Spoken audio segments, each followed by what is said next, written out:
Executive. Who are they? Executive. मैंने आपको पहले ही बताया था कि इन okay, so executive is the second most powerful organ of the government. Government के 3 organs हैं. I already described about it, elaborated about it. The first one is legislature, second one is executive and judiciary. So executive जो है, यहाँ पर क्या होता है कि जो भी legislature के द्वारा rules and regulation को pass किया जाता है, उसको implement करने का काम किसके पास है? एग्जीक्यूटिव के पास। जैसे कि मार्केटिंग में आप लोगों ने top level, middle level, management ये सब पढ़ा था, मैनेजमेंट पढ़ा होगा तो जैसे टॉप लेवल मैनेजमेंट जो है वो पॉलिसीज बनाती है और उसको इंप्लीमेंट करने का काम मिडिल लेवल का होता है, the same thing is happening here. The policies and the bills passed by the legislature, but that is going to implemented by the executive. Clear? यहाँ पर इनका बहुत सारा फंक्शन है। They are basically work for the welfare of the state as well. Clear है? चलिए, executive कौन होते हैं? लिखिए, एग्जीक्यूटिव क्या है? लिखिए, एग्जीक्यूटिव क्या है वो लिखिए। It is taken to mean all the functionaries, it is taken to mean all the functionaries, political power holders and permanent civil servants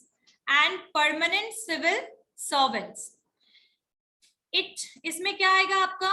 It is taken to mean all the functionaries, यानी जितने भी functions होते हैं, जितने भी organisation है government के जिसके थ्रू फंक्शन होते हैं, सारे फंक्शनरीज, पॉलिटिकल पावर होल्डर्स और परमानेंट सिविल सर्वेंट यानी कि IAS officers, they all are basically, वो कौन होते हैं? परमानेंट सिविल सर्वेंट्स में आपके आईएएस, आईपीएस, आईआरएस सब आएंगे। ठीक है, तो ये आपके कौन होते हैं? ये आपके एग्जीक्यूटिव होते हैं, because they are responsible for undertake the executions of laws and policies and run the administration of the state. So they are executive, ठीक है। अगर नैरो टर्म में देखो तो ministers of the political executive, यानी कि जो हेड डिपार्टमेंट है गवर्नमेंट डिपार्टमेंट का, हर एक गवर्नमेंट डिपार्टमेंट का जो हेड ऑफ डिपार्टमेंट है वो भी एक तरीके से एग्जीक्यूटिव है, अगर नैरो टर्म में देखो। अदरवाइज जितने भी पॉलिटिकल एग्जीक्यूटिव्स हैं वो, उसके अलावा जितने भी ऑर्गेनाइजेशंस, एडमिनिस्ट्रेशंस और परमानेंट जो जॉब एम्प्लॉइज के जितने भी आपके वही आईएएस और सिविल सर्वेंट्स के पोजीशन, वो सारे एग्जीक्यूटिव में आएंगे। क्लियर? समझ में आया? चलिए, नेक्स्ट वन इज, नेक्स्ट लिखिए इसमें फंक्शंस क्या है, व्हाट आर द फंक्शंस। अच्छा, पॉलिटिकल एग्जीक्यूटिव जो मैंने वर्ड यूज किया वो कौन होता है, ये सब थोड़ा समझा देती हूँ, समझना है।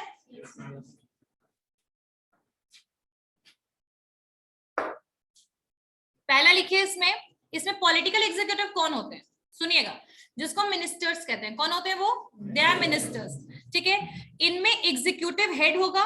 ठीक है, उसके अलावा इनके हर एक डिपार्टमेंट के जो minister, ministry of home affairs, ministry of external affairs, ministry of corporate affairs, सुना है? ये सारे कौन होते हैं? ये सारे मिनिस्ट्री होती है जिसमें आपके कोई ना कोई कौन होंगे, इसमें मिनिस्टर्स होते हैं। ठीक है, हेड ऑफ द मिनिस्ट्री कोई ना कोई होगा, so they comes under the executive event. Ministry के जो आप बोल सकते हैं पॉलिटिशियंस जो होते हैं वही बनते हैं मिनिस्ट्री के हेड, जो भी होंगे। आई बात समझ में? तो ये होंगे आपके पॉलिटिकल एग्जीक्यूटिव, इनको क्या बोलेंगे? Political executive. ठीक है, दे आर इलेक्टेड, ये इलेक्टेड वही आपका जैसे लोकसभा में कैसे इलेक्शन होता है उसी के थ्रू इनका इलेक्शन, मतलब इलेक्टेड पीपल होते हैं, इनको चूज कौन करता है? पीपल के द्वारा ये चूज होते हैं। ठीक है, पीपल के द्वारा आपके प्राइम मिनिस्टर बनते हैं और प्राइम मिनिस्टर ही ये सारे मिनिस्ट्री के हेड को चूज करते हैं। ठीक है ना? चलिए नेक्स्ट लिखिए, और ये 5 इयर्स जितना टेन्योर आपके प्राइम मिनिस्टर का होता है उतना ही टेन्योर आपके पॉलिटिकल एग्जीक्यूटिव का भी होगा। जैसे ही आपके प्राइम मिनिस्टर चेंज हुए वैसे ही आपके मिनिस्ट्री चेंज नहीं होगी, उसका जो government that can be placed. ठीक है, उसका जो बेसिकली जो हेड होंगे दैट कैन बी चेंज। अच्छा, एक मिनट, मैं वो finance minister, home minister, ministry of home affairs. ठीक है, फॉरेन मिनिस्टर्स। ठीक है, सो यहाँ पर ये जितने भी होंगे सारे पॉलिटिकल एग्जीक्यूटिव में आएंगे। इनका भी टेन्योर आपके 5 साल की तरह होगा। जैसे ही लोकसभा में दोबारा इलेक्शन, वैसे they can change if the government will be change. Even अगर गवर्नमेंट चेंज नहीं भी होता है तो prime minister have power to remove the ministers. ठीक है, चलिए नेक्स्ट वन इज, एक आपका होता है नॉन पॉलिटिकल परमानेंट एग्जीक्यूटिव, जो पॉलिटिकल से जिनका लिंक कुछ किसी भी तरीके का नहीं होगा। They are chosen through the UPSC, Union Public Service Commission के थ्रू इनको चूज किया जाता है, and they are non political executives. ठीक है, so non political permanent executive, the word is using permanent because they are appointed as a government job की, government servant की तरह वो अपॉइंट होते हैं। ठीक है, तो परमानेंट एग्जीक्यूटिव होते हैं। कोई भी मिनिस्ट्री आए, कोई भी मिनिस्टर्स चेंज हो, कोई भी गवर्नमेंट आए, उनसे उनके ऊपर इफेक्ट नहीं पड़ेगा। ठीक है, तो परमानेंट जो एग्जीक्यूटिव्स होंगे वो कौन होंगे? आपके ब्यूरोक्रेट्स, वही सिविल सर्वेंट्स।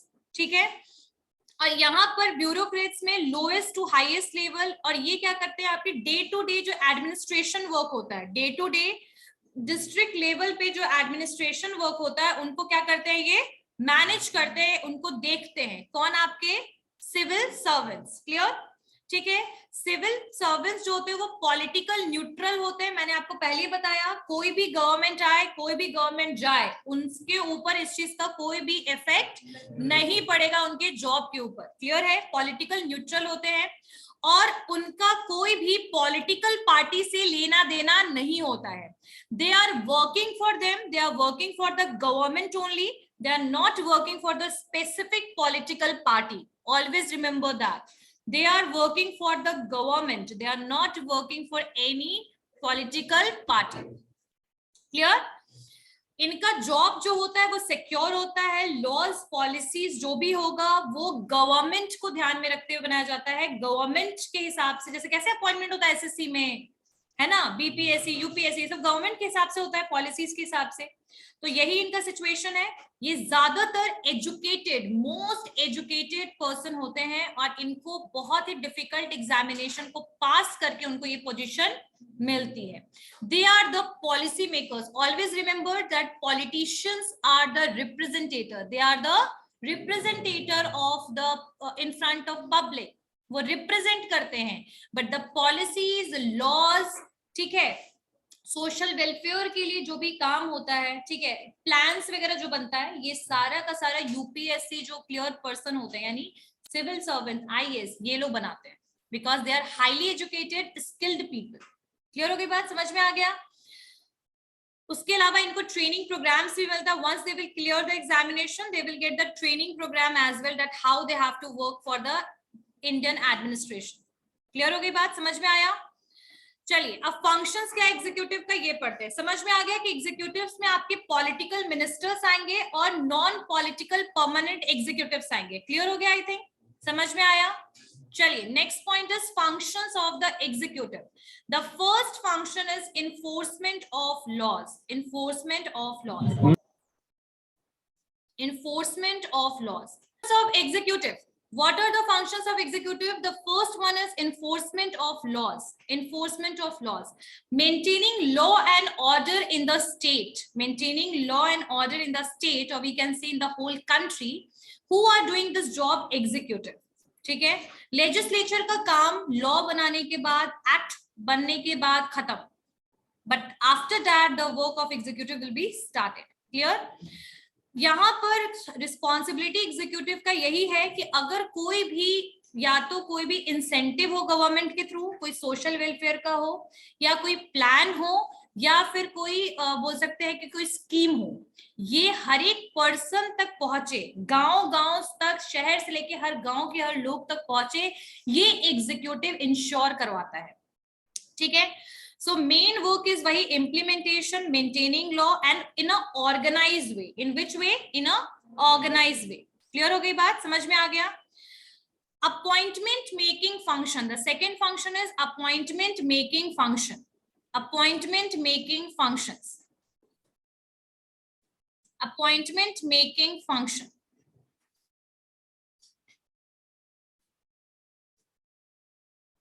ठीक है, अपॉइंटमेंट मेकिंग फंक्शन।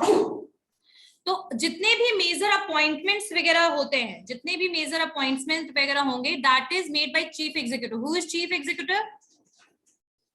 कौन है the chief executive? Major appointments है वो चीफ एग्जीक्यूटिव के द्वारा होते हैं, ठीक है। एज फॉर एग्जांपल जो प्रेसिडेंट है इंडिया का, वो चीफ जस्टिस को, चीफ जस्टिस पता है किसको कहते हैं? जो आपके सुप्रीम कोर्ट में होते हैं, चीफ जस्टिस वगैरह को सुप्रीम कोर्ट के, हाई कोर्ट के, ये सबको अपॉइंट करने का काम कौन करता है? प्रेसिडेंट, ठीक है। तो उसी तरीके से एग्जीक्यूटिव्स का काम क्या होता है? एग्जीक्यूटिव में आपके प्रेसिडेंट का इन्होंने नाम चीफ प्रेसिडेंट ही लिया है कि प्रेसिडेंट के पास राइट किस चीज का होता है? प्रेसिडेंट के पास बिल पास करने का राइट होता है, लास्ट में उनका साइन चाहिए होता है। लेकिन उसके अलावा प्रेसिडेंट के पास राइट होता है गवर्नर को अपॉइंट करने का हर एक स्टेट में, आपके जो चीफ जस्टिस हैं उनको अपॉइंट करने का काम। तो बेसिकली अपॉइंटमेंट की भी ड्यूटी किसके पास होती है? एग्जीक्यूटिव के पास। किसके पास? एग्जीक्यूटिव के पास। नेक्स्ट लिखिए, देखो मैंने बताया गवर्नर ऑफ स्टेट हो गया, यूपीएससी जो कंट्रोल होता है वो भी प्रेसिडेंट के द्वारा होता है, एडवोकेट जनरल ऑफ इंडिया वो भी उनके द्वारा होता है, चीफ जस्टिस जो होता है वो भी उनके द्वारा होता है, ठीक है। तो अपॉइंटमेंट का काम भी कौन करता है? प्रेसिडेंट, जो कि है चीफ एग्जीक्यूटिव, ठीक है। उसके अलावा आपको ये बता दूं कि the role of the president in India and another country that is different, so never try to compare both the thing, ठीक है, बोथ द सिचुएशन। और जो आपका सिविल सर्विसेज में जो अपॉइंटमेंट होता है, सिविल सर्विसेज में यानी यूपीएससी क्लियर करके जो अपॉइंटमेंट्स होता है, वो भी बेसिकली अपॉइंट होता है चीफ एग्जीक्यूटिव के द्वारा, ठीक है। यहाँ पर एक कॉम्पिटिटिव एग्जामिनेशन होता है जो यूपीएससी के अंडर यानी कमीशन एग्जामिनेशन लेती है। कौन एग्जामिनेशन लेती है? कमीशन एग्जामिनेशन लेती है। और इसके थ्रू आपका UPSC, all India services, central services और एलिट सर्विस में रिक्रूटमेंट होता है। तो यहाँ पर एग्जीक्यूटिव ना अपने एक प्रोसीजर के थ्रू मेरिट बेसिस पर किसको वो अपॉइंटमेंट करती है? कैंडिडेट्स को, ठीक है। सो एग्जीक्यूटिव पूरे लॉ को भी इंप्लीमेंट करता है और सुटेबल कैंडिडेट भी चूज करता है for working for the government. यानी लॉ को इंप्लीमेंट करने के लिए लोग चाहिए ना, लास्ट बेंच, तो वो कौन करता है? That is also done by the executive. यानी कि appointment function is also done by the executive. भले वही कमीशन के थ्रू करवाए, एग्जामिनेशन जैसे यूपीएससी एग्जामिनेशन कमीशन के थ्रू होता है, यूपीएससी के कमीशन के थ्रू, ठीक है। क्लियर हो गया? चलिए नेक्स्ट वन इज, क्या हो रहा है? Next one is treaty making functions. Treaty making functions, तुम फर्स्ट बेंच में बैठोगे कल से, नेक्स्ट क्लास है यू, सबसे लास्ट बेंच का बच्चा इधर। ट्रीटी मेकिंग फंक्शंस, यहां तक क्लियर हो गया सबको? समझ में आया? पहला और सेकंड समझ में आ गया पॉइंट? Treaty making functions. अब यहां पर एग्जीक्यूटिव की रिस्पॉन्स, ट्रीटी का मतलब समझते हैं? ट्रीट का मतलब वो पार्टी नहीं है। ट्रीट आप लोग लेते हो फ्रेंड से, बर्थडे पार्टीज एंड ऑल में, that is not treat.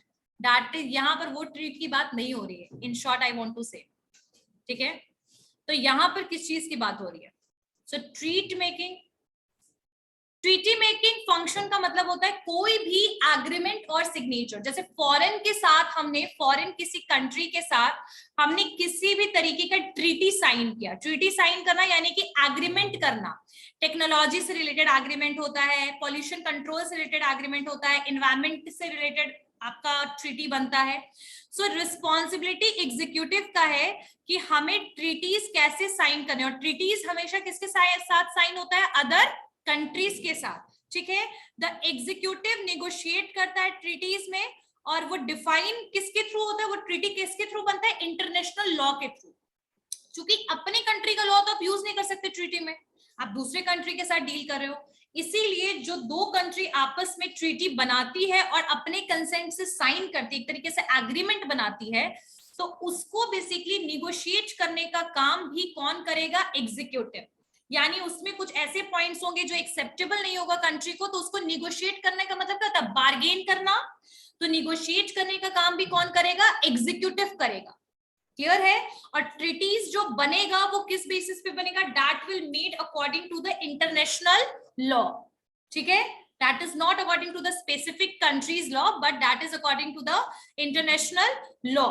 And एक और चीज कि ये कहीं पर भी दोनों कंट्री के कॉन्स्टिट्यूशन को इफेक्ट ना करे, इस चीज का भी ध्यान रखना है, ठीक है? हाँ बोलो। सो एग्जीक्यूटिव का ये भी काम होता है।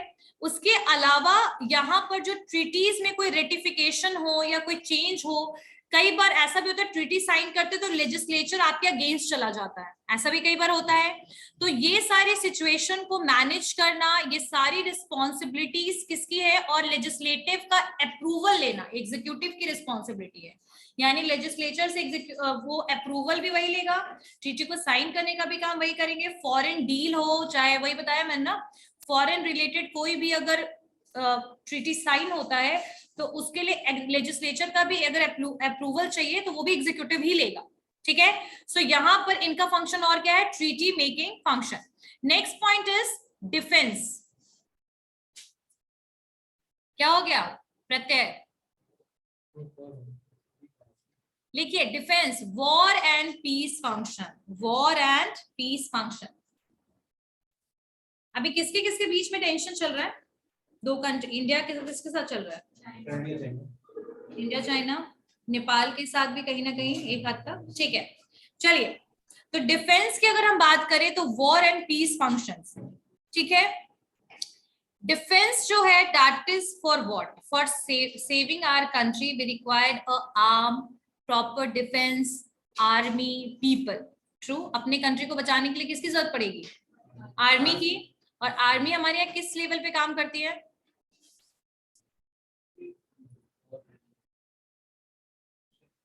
कितने लेवल्स हैं उसमें? 3 है। एक है navy, water, air force and border security force, ठीक है? जो लैंड पर काम करते हैं, है ना, 3 लेवल पे। सो इनका मेन मकसद क्या होता है डिफेंस का? To protect our country, right? And for providing the proper arms and all. Arms का मतलब क्या होती हैं? चीजें जो सपोर्टिव एलिमेंट्स हैं जो वॉर में काम आती हैं। कल को अगर किसी कंट्री ने हमला कर दिया तो किसको रेडी होना पड़ेगा? तुरंत से आर्मी को, ठीक है? सो ये सारे के सारे ऑर्गेनाइज करने का काम कौन करती है? एग्जीक्यूटिव। क्लियर है? ठीक है? To organise the military for the defence to the state, prepare for fight for the war, ठीक है? निगोशिएटिंग, साइन पीस सेटलमेंट, ये जितनी भी चीजें ये कौन करेगा? एग्जीक्यूटिव, ठीक है? जितने भी फंक्शंस परफॉर्म होंगे, साइन करना, कोई पिटीशन मतलब कोई पीस एग्रीमेंट साइन करना दो कंट्रीज के बीच में, मतलब दूसरे कंट्री के साथ, ठीक है? आर्म्स डिफेंस रेडी करना, आर्मी प्रोवाइड करना, ये सारा का सारा काम किसका है? एग्जीक्यूटिव का, ठीक है? एग्जीक्यूटिव जो है वो कंट्री को सिक्योरिटी प्रोवाइड करने में हेल्पफुल है, थ्रेट से बचाने के लिए भी वो काम करती है, ठीक है? इनका प्राइम रिस्पॉन्सिबिलिटी क्या है? For maintaining the unity and integrity in the country. And integrity मतलब समझते हो? इंटीग्रेट करना, integrity is related with the unity को एक तरीके से कहेंगे, एकता के साथ लोगों को प्रोटेक्ट करके रखना, ठीक है? तो ये इनका मेन सोल रिस्पॉन्सिबिलिटी है। क्लियर हो गई बात? सुप्रीम कमांडर वगैरह जो भी है कंट्री का, ये सब चीज, सब कुछ, ये जितना भी डिफेंस का काम है वो एग्जीक्यूटिव देखेगा, याद रखना इन शॉर्टकट। नेक्स्ट लिखिए, फॉरेन पॉलिसी मेकिंग। अच्छा, फॉरेन पॉलिसी क्या होता है और ये किसकी, कौन सी मिनिस्ट्री के अंडर में आएगा? मिनिस्ट्री ऑफ फॉरेन अफेयर्स, ठीक है? ठीक है, तो यहाँ पे मिनिस्ट्री ऑफ एक्सटर्नल अफेयर्स में ये आपके आएंगे, ठीक है? फॉरेन से रिलेटेड सारी पॉलिसीज, जैसे मान लीजिए एक्सपोर्ट करना है तो ये क्या होगा? एक्सपोर्ट कहाँ करते हैं? फर्स्ट बेंच कहाँ करते हैं? Out of the country. Export उसी को कहेंगे जब कोई भी सामान हम दूसरे कंट्री में सेल करते हैं या फिर बेचते हैं। इंपोर्ट किसको कहेंगे? प्रत्यय, फोन नीचे रखिए। इंपोर्ट किसको कहेंगे? दूसरे कंट्री से जब हमारी कंट्री में कोई प्रोडक्ट आए तो इसको कहेंगे इंपोर्ट। तो फॉरेन पॉलिसी मेकिंग और फॉरेन रिलेशन बनाना, ये भी काम किसका है? एग्जीक्यूटिव का, ठीक है? फॉरेन रिलेशन बनाना, अभी देखो फॉरेन रिलेशन का कितना बेनिफिट हुआ है इन द कोविड वैक्सीन, वो तो आपको दिखाई होगा कितना ज्यादा बेनिफिट मिला है हर एक कंट्री को।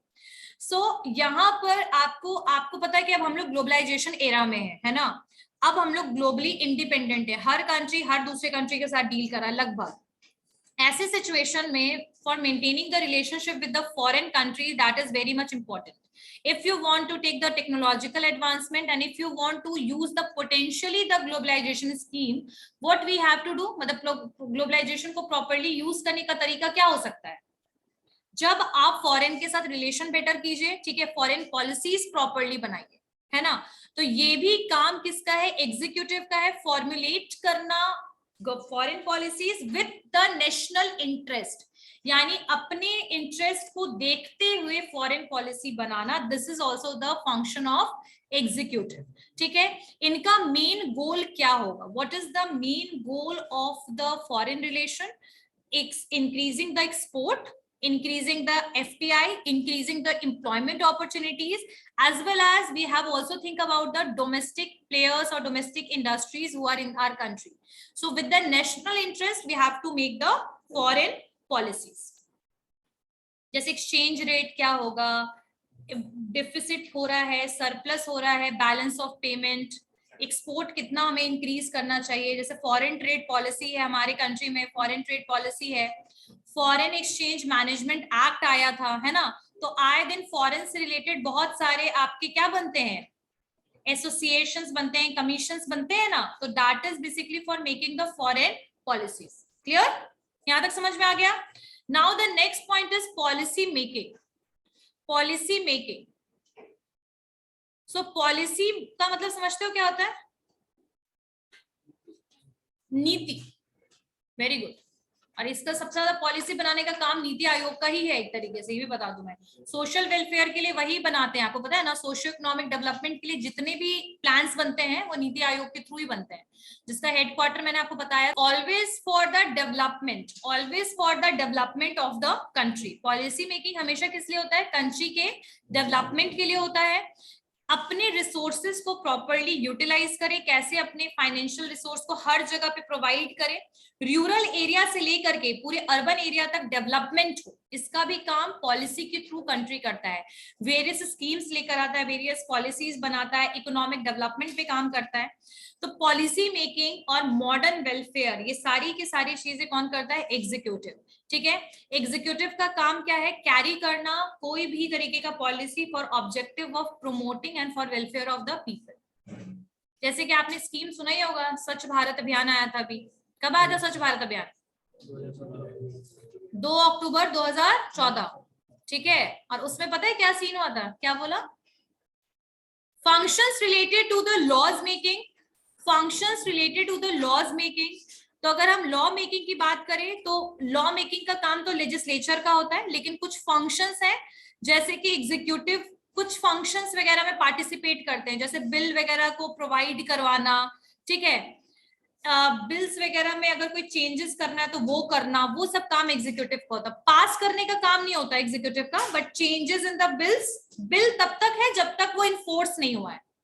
ठीक है, एक कागज, एक फाइल में वो बिल है, जब वो बिल पास हो गया तो वो एक्ट बन गया. ठीक है, तो बिल में कोई चेंज कराना, ठीक है, वो सब चीज का काम, अगर कोई बदलाव आता है वो सब एग्जीक्यूटिव करता है. तो थोड़ा बहुत फंक्शंस में, लॉ पास कराने के फंक्शंस में काम करता है. क्लियर हो गया? फाइनेंशियल फंक्शन भी है इसका, लिखिए financial functions. Financial function, we all knows who are the custodian of the fund. Custody fund का किसके पास होता है? लेजिस्लेचर. किसके पास होता है? लेजिस्लेचर के पास फंड होता है. वही बजट पास होता है ना हर साल, तो हर एक मिनिस्ट्री में कितना कितना पैसा जाना है वो डिक्लेयर होता है. फिर रेलवे के लिए भी फंड बनता है, इनकम टैक्स का भी बनता है. कौन से मिनिस्ट्री में? रूरल एरियाज के लिए बनता है, स्कूल्स के लिए बनता है, कॉलेजेस के लिए बनता है ना. तो ये फंड की कस्टडी लेजिस्लेचर के पास है ना. और वो फंड आता किसके थ्रू है? इनकम टैक्स के थ्रू. पैसे तो इनकम टैक्स के थ्रू ही आते हैं ना स्टेट कंट्री के पास. तो यहाँ पर इम्पोज करना है टैक्स, रिड्यूस करना है टैक्स, कम करना है टैक्स, ये सब तो हम बजट के हिसाब से फाइंड आउट करते हैं. लेकिन एक्चुअल में जो एग्जीक्यूटिव है वो बहुत सारे फाइनेंशियल फंक्शंस को परफॉर्म करता है. एक बार फंड आ गया तो फंड को कैसे एलोकेट करना है. फंड एक बार अगर लेजिस्लेचर से उठकर कहाँ आ गया? सेंट्रल गवर्नमेंट जो उसमें पावरफुल है, जैसे मान लीजिए कि अभी बीजेपी है, that is central government, centre में कौन है अभी? BJP.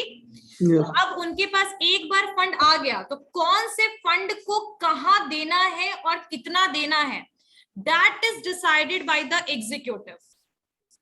Legislature is custodian, legislature के पास कस्टडी है, but once the budget will pass then the fund will be transfer to the executives. ठीक है, सेंट्रल के पास आएगा, कहां कहां टैक्स, क्या क्या, कितने पैसे कहां कहां एलोकेट करने, ये सारा का सारा डिसीजन कौन लेगा? एग्जीक्यूटिव। क्लियर हो गई बात? समझ में आ गया? Next one is how many is collected and how the money will be spent, that is now the that is the decision of executive. Clear? वो जो बिल बनता है ना, वो भी बिल कौन बनाता है? एग्जीक्यूटिव्स वगैरह ही बिल बनाने में वगैरह में हेल्प करते हैं, वही बनाते ही हैं, चेंजेस वगैरह करना वो सब बस पास लेजिस्लेचर करता है, पैसा आपको दे देगा, खर्चिए अब आप अपने हिसाब से। ठीक है, कहां कहां एलोकेशन। ओके, समझ में आ गया? उसके अलावा और भी 2-3 पॉइंट्स हैं, लेकिन आई थिंक इतना बहुत है, इनफ है, that is more than enough. ठीक है, ऐसे कुछ कुछ पॉइंट्स लिख लो। एक और पॉइंट लिख लो, some semi judicial function, some semi judicial function. Semi judicial का मतलब कोर जुडिशियल फंक्शन नहीं करेगा, सेमी जुडिशियल फंक्शन करेगा। सेमी जुडिशियल फंक्शन का मतलब क्या है कि इनके पास, चीफ एग्जीक्यूटिव के पास पावर है अपॉइंट करने का, किसको? जज को। किसको अपॉइंट करने का पावर है? जज को अपॉइंट करने का पावर है। तो कहीं ना कहीं वो भी एक सेमी जुडिशियल, मतलब बोल सकते हैं कि जुडिशरी में एक पार्टिसिपेंट की तरह एग्जीक्यूटिव काम कर रहा है। ठीक है, चीफ एग्जीक्यूटिव को जो पावर वगैरह है, जो अपॉइंट किया जा रहा है जज को, वो सारा डेमोक्रेटिक सिस्टम के हिसाब से होगा। ठीक है, लेकिन किसको बोल सकते हैं ना, राइट टू ग्रांट पार्डन और ये सब जो सिस्टम है, क्रिमिनल, एडमिनिस्ट्रेटिव, ये सब जो सिस्टम है, वो सब एग्जीक्यूटिव पार्टिसिपेट करता है। इन शॉर्ट बस समझिए कि अपॉइंटमेंट का काम एग्जीक्यूटिव करता है, किसके लिए? चीफ एग्जीक्यूटिव क्या किसको अपॉइंट करता है? चीफ जस्टिस को। क्लियर? चलिए, in the next class we are going to understand the other